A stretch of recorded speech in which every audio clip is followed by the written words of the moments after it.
I came to this country with $100 in my pocket, with a little more than a dream, lot of hopes. 2008 is when we almost started 22nd Century Technologies 2.0 focus on government. So from 2008, almost that time we were 5 people. Now from 5 people in 16 years, we are 6,500 plus people. This country provides the path, the opportunities, and a platform to anybody who want to be successful. That's what my journey is. Perseverance, hard work, focus, and humility will be the best merits for this journey, which will make you successful.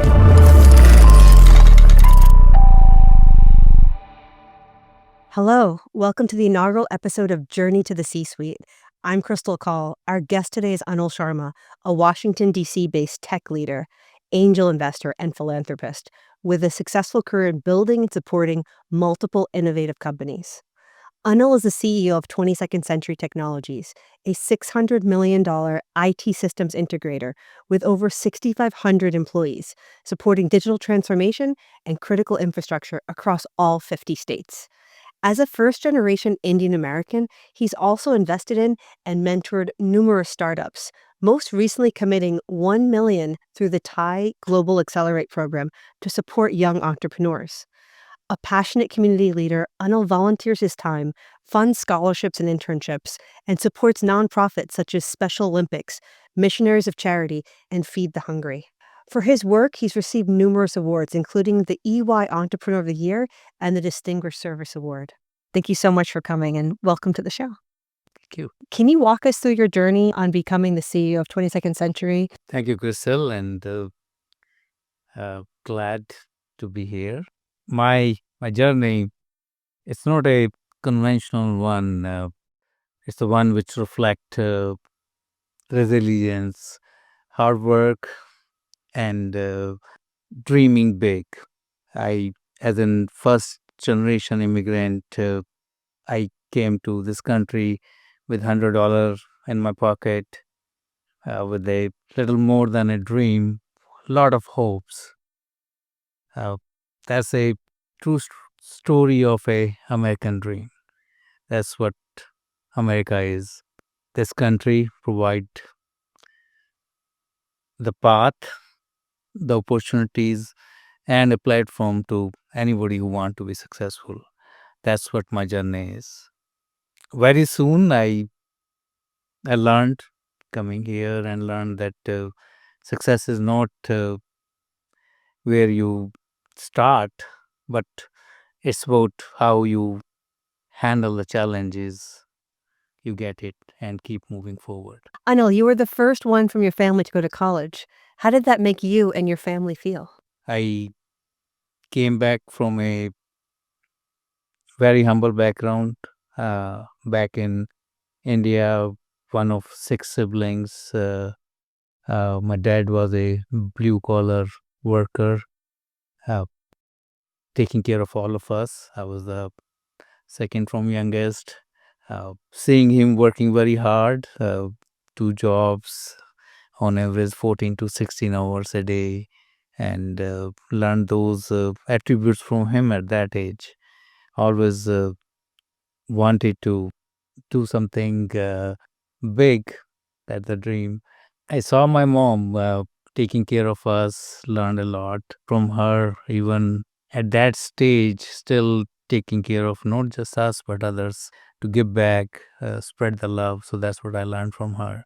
From there, I was the first member in the family to did the graduation. I was the first one to do the masters in computers application back in India. Then started a government job there in India to spread the IT culture in India government. That wasn't a satisfactory to me. I worked there for 8 years, but I had some dream to do something big. Anil, please tell us, how and when did you come to the United States? During those days, Y2K was on peak. I'm talking about the 95 to 2000. Everybody was worried something is going to happen on 2000. The whole world will go away because suddenly machines won't work. The moment 19 to 20 or 2000 become, I came to US to work. I came in Detroit, Michigan. That's what my first place is, and start working there. Was doing great, and was learning the culture, learning about the new world. But soon find out and start met some the first biggest challenge in the US. I was one day my manager called me and told that Anil, thank you for all the good job you did, but we are going to miss you. And I was, what happened? Something wrong I did or what? He said, sorry if you don't know, but this was a temporary job as a replacement of someone who was on a maternity leave. She's coming back and your last day will be the next week. And to this country from at that stage, knowing almost no one, and economically no saving, and I had my wife, my 7-month daughter who came just 3 months after I came to US, and it was a shocking to me. It must have been really tough and challenging for you. That challenge become an opportunity. So I started looking what to do.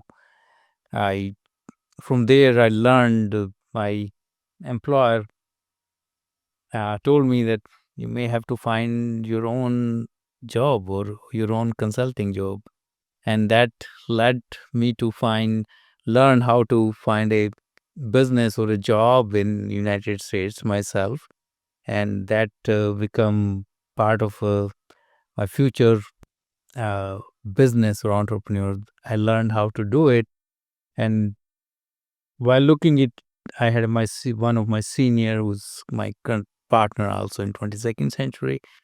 Talked to him. He was in New Jersey. He said, "Anil, come over. We'll find something."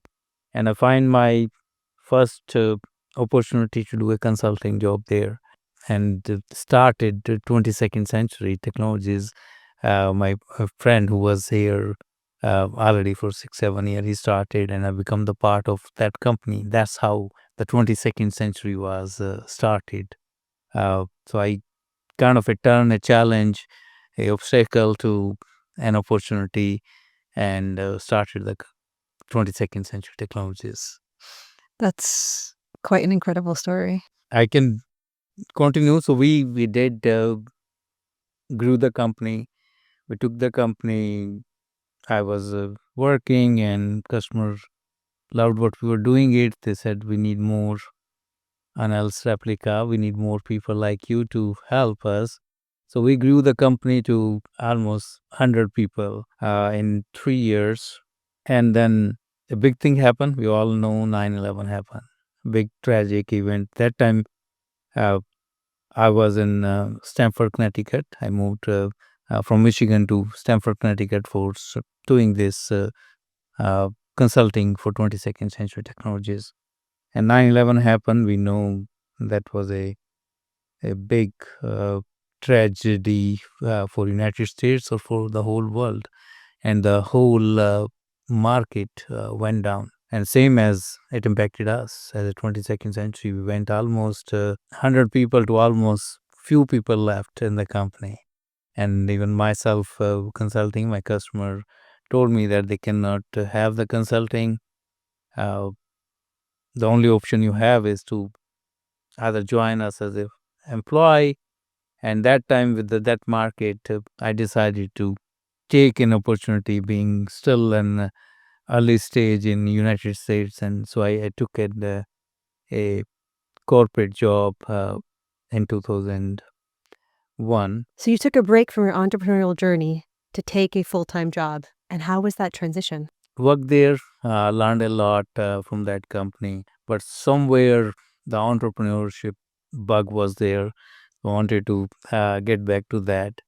And then, meanwhile, uh, 2007, the financial meltdown happened, and we saw that again market went down. I was analyzing the market. that the two recessions happened during my time in United States. But one common thing I saw that there was one industry which never goes down. In fact, both the time they get more funding, and that industry was the government industry. That was the federal government and state local. I saw that 9/11 happened. Federal government get a lot of funding. Department of Homeland Security was built.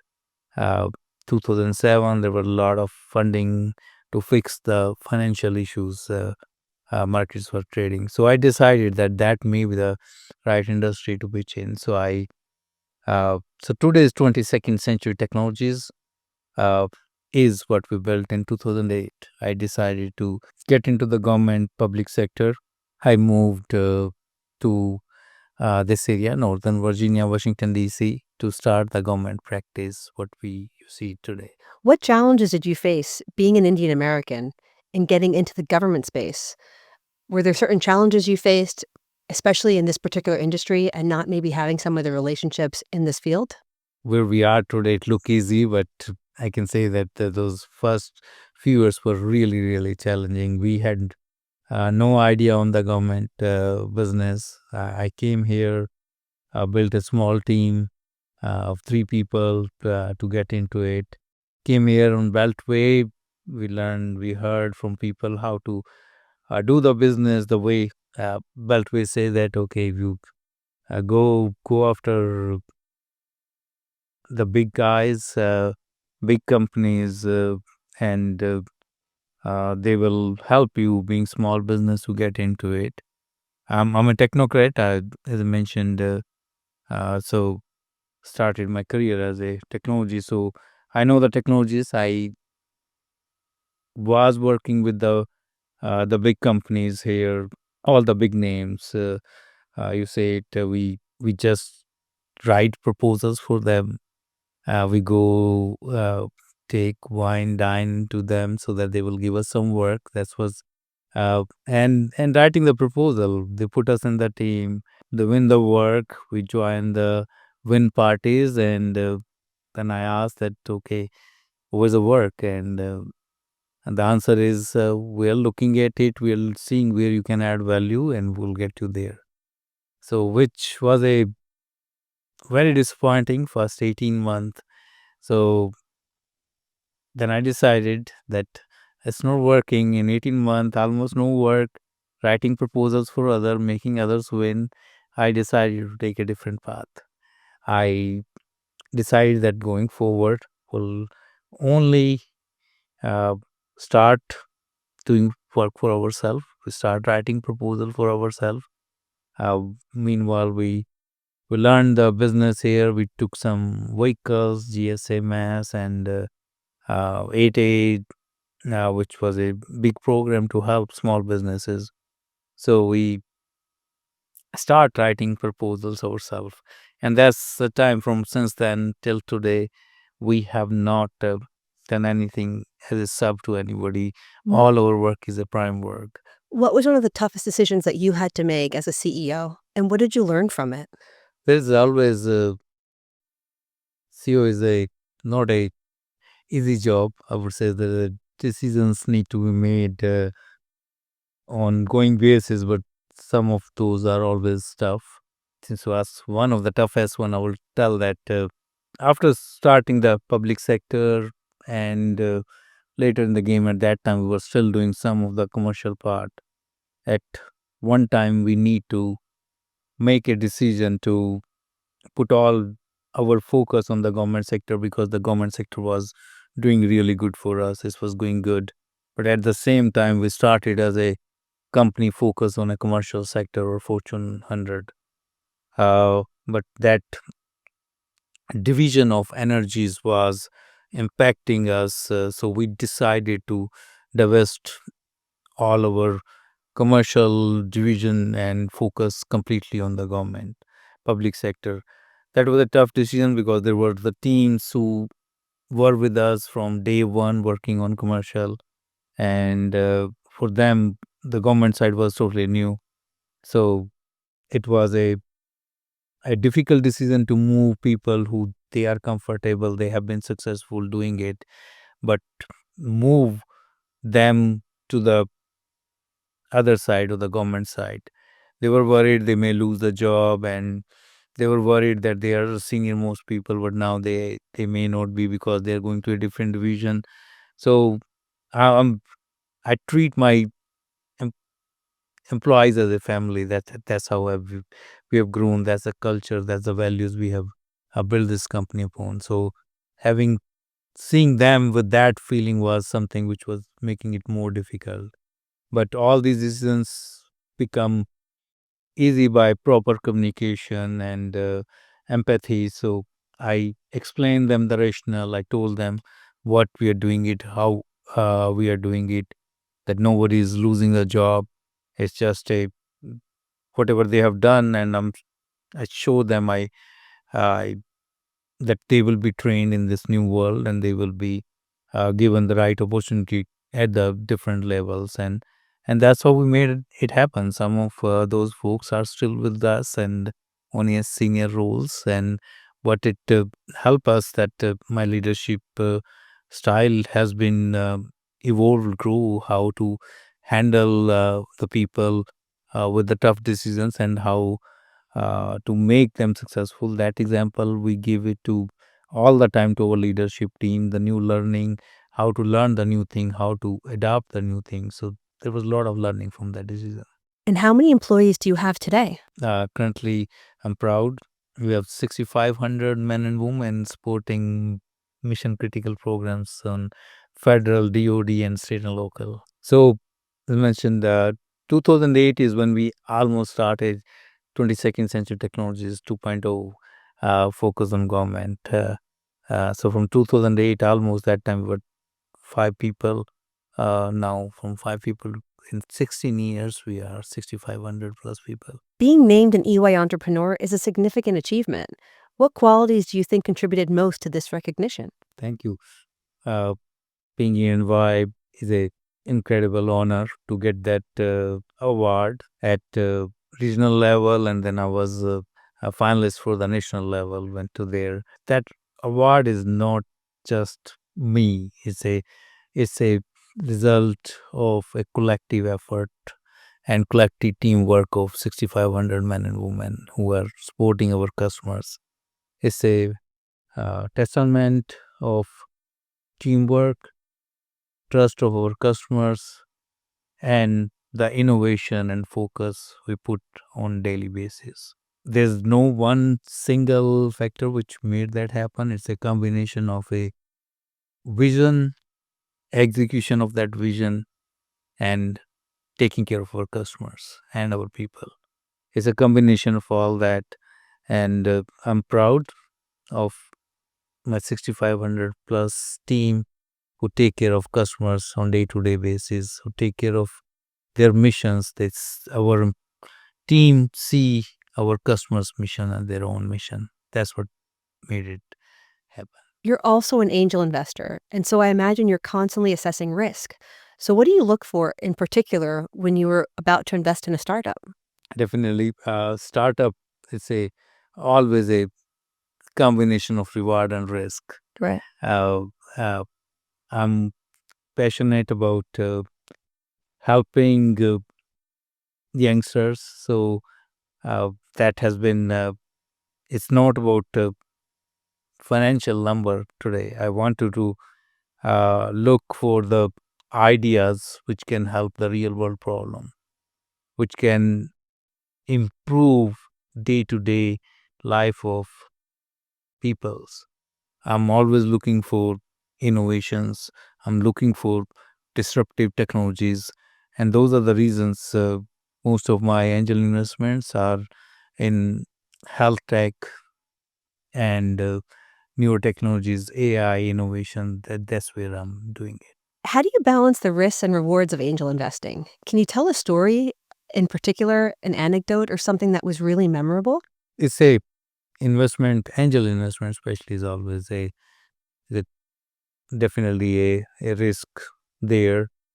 Uh, but I look for the idea, I look for the innovation, I look for something which is a disrupting the market, not necessarily uh, just business as usual. And I'm a risk taker. I I believe in giving the opportunities. Always look for the founders, uh, the team who's behind that ideas. I look at how much passionate about they are.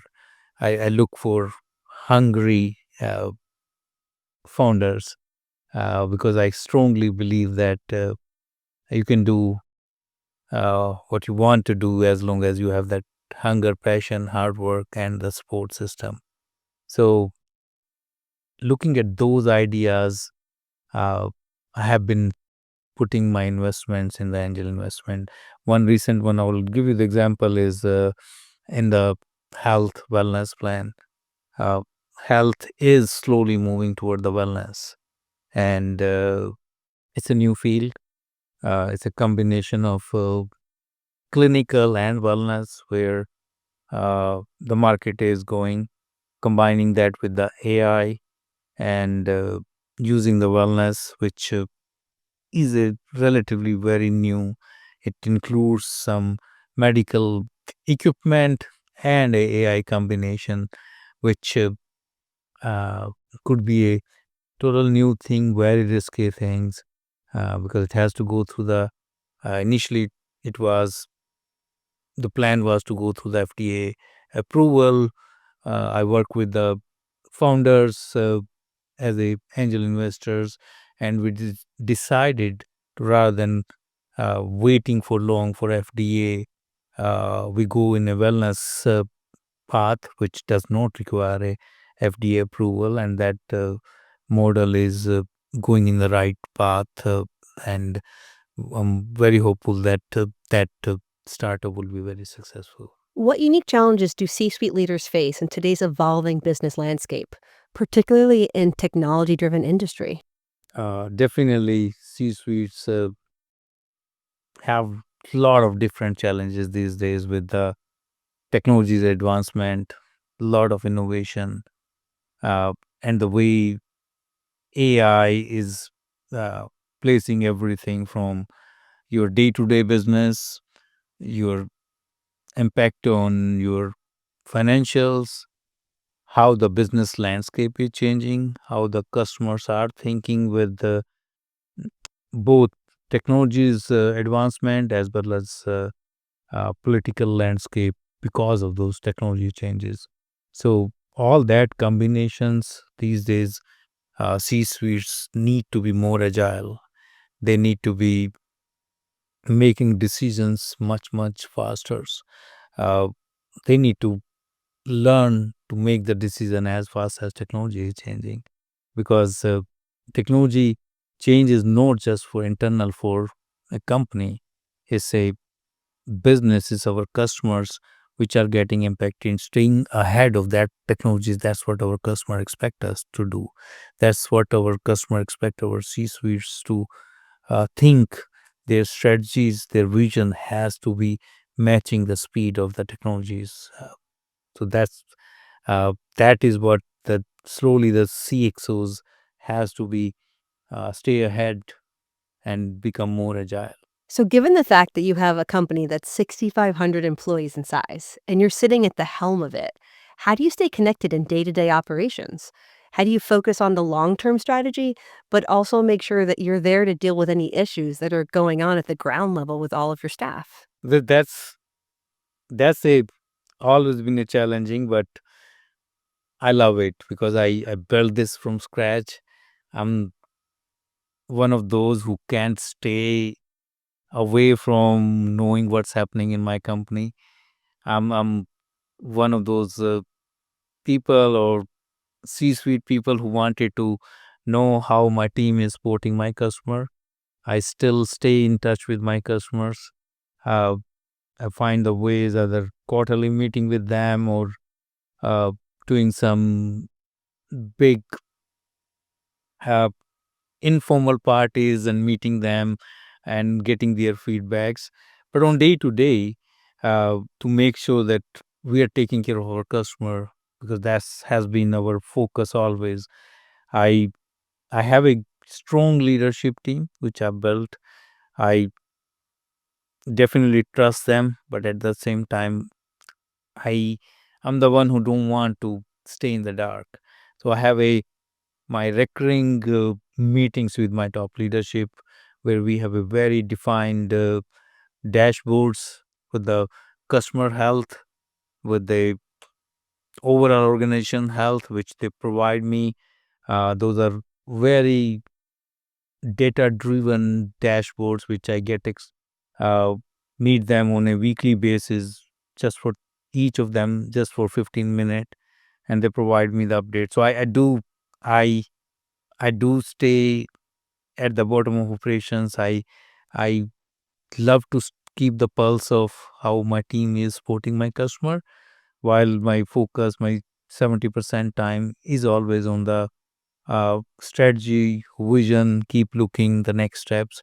But I do spend 30 to 40% of my time making sure that we're doing what our customer expect us to do. People say routine is everything, right? And they say how you spend your hours in the day is really critical to your success. So, what habits and what sort of routine do you have that you can share for the youth of today? I would say the biggest habit to me is time management. That's what I I strongly believe in. My day ends always ends with my plan for the next day. My weekends always with the plan for next week, and so on. My year ends with the planning for next 3 years. So that's how I do it. So at a micro level, I plan my day. I strongly believe in rule of 80/20. The 80% things which need to be delegated, those are the first things in the morning to be delegated. That I know, uh, things which are need to be taken care are past, and then there are 20% things which I need to take care on the daily basis. So that's how I manage. That's the biggest habit. But the second one, equally important for me, is hard work. I'm a I strongly I learned. I mentioned that from my parents. That has been taken me where I am today. I work my very hard, and my average day still is 12 hours a day. And that's but I love it. I love every moment of the time I spend for the work. So, Anil, tell me, are you an early bird or a night owl? What time do you start your day and when do you end your day? Yeah, it's uh, I can say it's both, but but I would say if I had to pick one of the two, it's a more a night owl. I generally my one of my routine is I don't like sleeping without planning the next day and without clearing up my emails. I make sure every day that no matter how many emails I get, I have to check it and I have to clean it every day.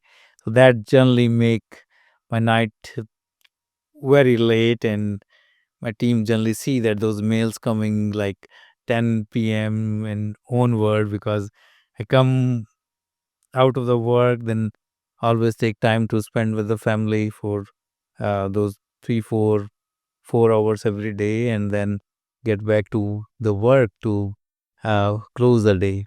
That's how the routine is. So generally it's a late nights. What trends or emerging technologies excite you most about the future of business and innovation, in particular as it relates to the public sector, since that's where you're obviously thriving? We are at the age of big technology transformation.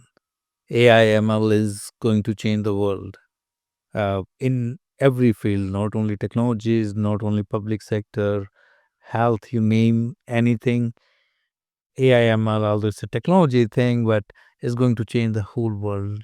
Everything from how we live today, from our normal routine at home to the as a CEO, how you make your decisions, or how what customer expect you knowing. So definitely AI is AIML, and we are fortunate that we are one of the leaders or one of the leaders, especially for the public sector, staying ahead. We uh, early the 2 years ago we developed a system, AI based system for IRS to solve one of their mission critical problem of uh, doing the tax for paper based tax returns. So we got uh, fame due to Treasury Secretary that time, Janet Yellen. She came to our office, visited our office, and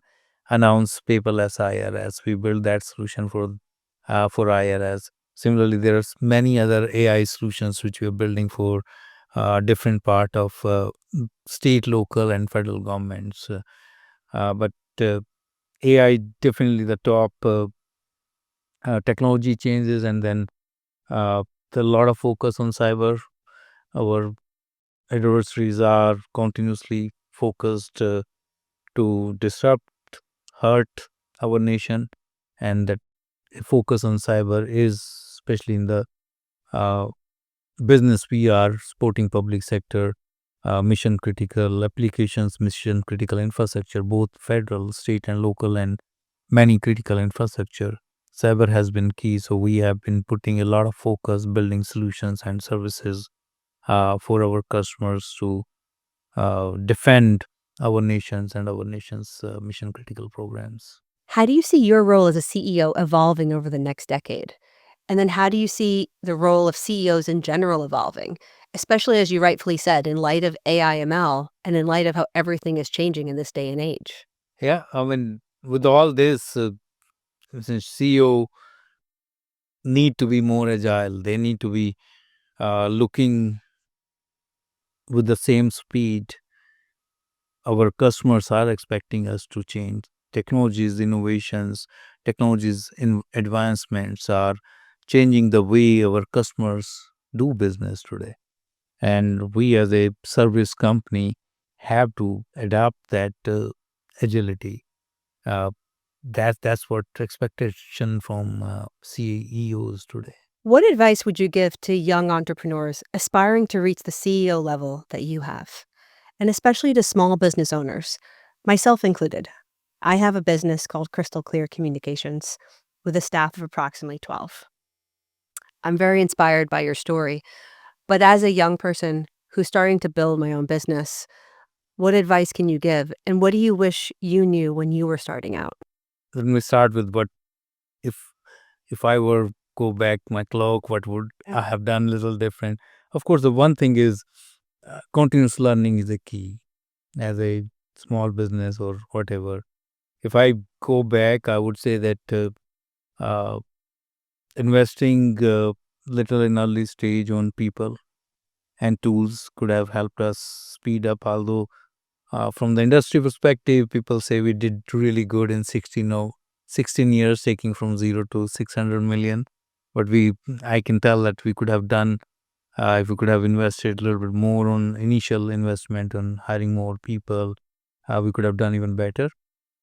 Uh, Finding more time, building some mentorships could have helped. Today, I see that, and that's a lesson learned. Learning what I could not have the mentors my early stage. I learned hard way myself.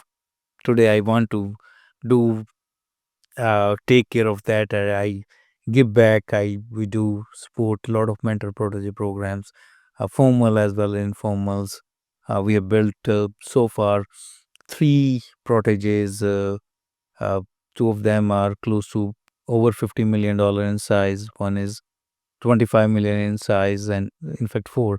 The fourth one is right now growing from almost zero to now, say, $5 million in size in less than 12 months. So continuously helping. So that's one thing I could have done. I could have find some mentors who could have helped. So that's one thing I will tell small business also to find mentors who can help, which can speed up your journey rather than learning. So I have taken a personal goal to build five successful proteges. I would say more successful than me. That's a goal I have taken on myself. Uh, the message to small business or entrepreneurs, I would say, is that in simple terms, I would say stay hungry uh, and stay focused. Don't settle and keep moving forward. Let's say uh, you can go where you want to be, uh, and at the same time, they will. Entrepreneur's journey is not an easy one. It has up and downs. You will have obstacles. You will have the failures, and you will have the challenges. But perseverance, hard work, focus, and humility will be the best mates for this journey, which will make you successful. Thank you. That's very inspiring. Thank you. Just going back a bit to your childhood, can you share a little bit more about what part of India where you grew up, um, what lessons you learned from your parents and from your 5 siblings, teachers you had, or even just members in the community, just the fundamentals that I think shaped your values and shaped your mindset, to then lead you to the US and lead you to all the success that you had, but it'd be really interesting to learn what, those foundational years really taught you, and how that helped, you and everything that you've been able to accomplish here. As I mentioned, grew up in a very humble middle class family in India, northern part of India, place called Chandigarh. I say modern city, but my dad was a blue collar employee for a newspaper of the North America called Tribune. He was on the press side of it, uh, taking care of 6 of us. Uh, but he had to obviously was working hard, doing some other extra jobs or overtimes to take care and to make sure we get education. We saw him working really hard every day, and probably that's one of the key attribute which shaped me today. Also, my mom taking care of us on day-to-day basis with the minimal resources we have. Uh, we have seen her to make sure that we get everything, even if they don't get a meal at one time. We have seen in the real world that we realize it. We think about it how what she was doing it and how she was taking care of us. Both of them uh, made us to, and that's one of the thing probably uh, you mentioned in my resume.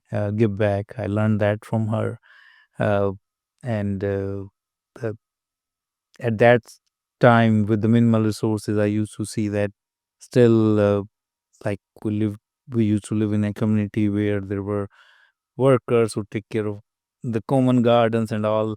Even at that time they were coming to our house to have a dinner, so she was just still sharing our resources with others, and I saw that love and give back from her. I was the first graduate and first postgraduate in the family, but the support I got from my siblings, my elder brothers, sisters, was support. They have been there for to support me when I uh, got admission to engineering college. How they support it, although they were not graduate, but they were providing me all kind of a motivation and support to take me to the college. Uh, Drive me on cycle. Bicycle that time we didn't have the motor vehicle or anything, but uh, I and so that that part and the community where we grew up, I remember that I got admission to the college. I'd say one of the esteemed college of the North America called Thapar Engineering College, but it's a private college and very expensive. I knew for sure that the fee there, my parents, my dad can't afford it. It was difficult to see that, but he told me, Anil, don't worry, will we'll go there and he will take care of it. But I know how he took care of it, and he took the loans from his friends and make sure that I get admission to that college without anything. Wow. So those are sports systems I grew up, and that has teach me how to that empathy, that give back uh, is what I learned from all this thing, how to help others or give back on today. There's a reason I'm supporting many of the non-profits, stamps, or I'm a chair for the Salvation Army. I go once, at least once a week, to the food pantry in Washington D.C. So all those things are attributes came from uh, how I was grown up or how I was raised by my parents. And when you were growing up, when you were small, did your parents tell you that you could be anything? You can do anything? Life has limitless possibilities in what you can accomplish? Is that where all of this came from? Yeah, it's definitely they provided me the support. They see it. I have some dreams, and in fact, it was their dreams. I wanted to take them out of uh, the life which we were living. I wanted to take them to a more comfortable, more better a life, and that was the dream. And so they did provide me every support. I mentioned about getting into a private college in engineering to everything from books or uh, any other things I need during my studies. So uh, it has been a support from my parents, my uh, elder siblings, my younger sister. They have been support, and not only from that. And then I got married. I want to mention my wife. I was now it was just 15 months when I moved to US alone, and she supported me uh, on every step of my life, especially initial difficult days in US. I mentioned I lost that job, and she was there with me, giving me encouragement. That she mentioned one thing, Anil, that I know you. I have a confidence that you will make it happen, no matter. So don't, because I was stressed more about my daughter who was 7 months old that time, and about her. They've been with me in US, and I don't have a job. I don't have a saving, uh, anything. But she made sure that, and she told me that don't worry about us. We are with you, and we know that you will do something. You will be successful, whatever you're doing it. So she has been a pillar for me from every difficult time in my life. She has been supporting it. So I had that support system from my parents, from my wife, from my siblings. That has always been a blessing. That's amazing. Warren Buffett says that the most critical decision in your life is the person you marry. So definitely having a supportive partner is key. Yeah, it is. When you were young, before you came to the US, right? Did you have some vision of this type of success that you would have made it this big? Could you have fathomed coming from humble beginnings? Um, was it something that you had some sort of intuition or thought that this was possible in your cards? So I must admit that I did not. So never thought I will be here sitting with you today, owning a company with in United States with 6,500 people, presence in all 50 states. Also, uh, generating employment not only here but also back in India, around 700 people. Uh, at the in the place where I was born and I grew up. Uh, it's a but at the same time, can tell that my mom always say that Anil, you will do something big. So it was probably her blessing.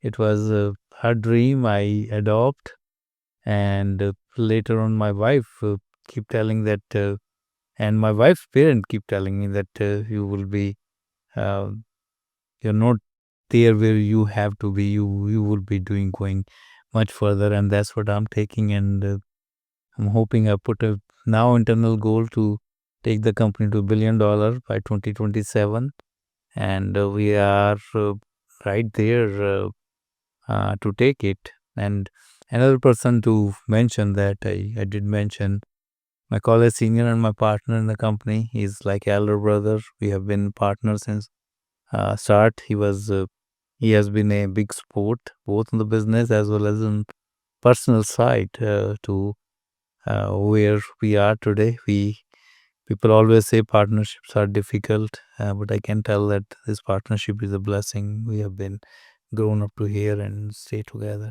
I can tell you're obviously extremely humble, um, you know, even in spite of all of your success. Do you think that it's your humility that was a driving factor in your success, that you stayed humble throughout the process? I personally strongly believe that that's a one of the attribute everyone should have it. Uh, Being humble, being having humility is something which only help you keep you grounded. Uh, where with that attribute, you can see the other side from a better perspective. Uh, and egos just hurt. As I'm a strong believer of that. Being humble, knowing, help you to understand the other perspective much better. That's my strong belief. We've talked a lot about your, professional success. What about your personal time? Do you have any particular hobbies? Is there anything that you're very passionate about? Being entrepreneur, there's always a getting some time is always a kind of a blessing. So uh, I would say the best time I want to spend whatever I get is or hobby is to spend that time with family and friends. I enjoying being with them, doing something together, watching TV, watching movie, or playing poker, or playing or just chatting, sitting on the sofa. That's the hobby. And when there's no one around me, if I'm alone, then the next to it is probably browsing the internet about the political trends or technology trends. That's the two things I do generally. Do you have any particular sports that you are interested in, that you enjoy playing? So grew up in India. I love cricket and love cricket playing as well as watching. But of course, here in the last few years, uh, I I like football, and today we are missing during this time an important Of game. course, Commander. Commanders. I hope they are doing good right now. But go Commanders. And I think lastly, what do you think is your greatest quality?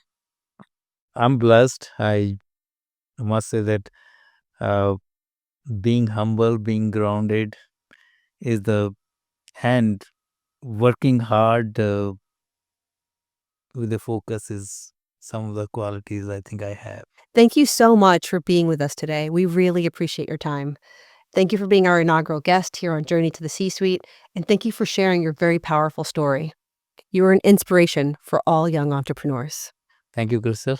A pleasure to be here and sharing my journey, and hope it will help some youngsters. Thank you, listeners and viewers. I'm Krystle Kaul. Catch us on the next episode.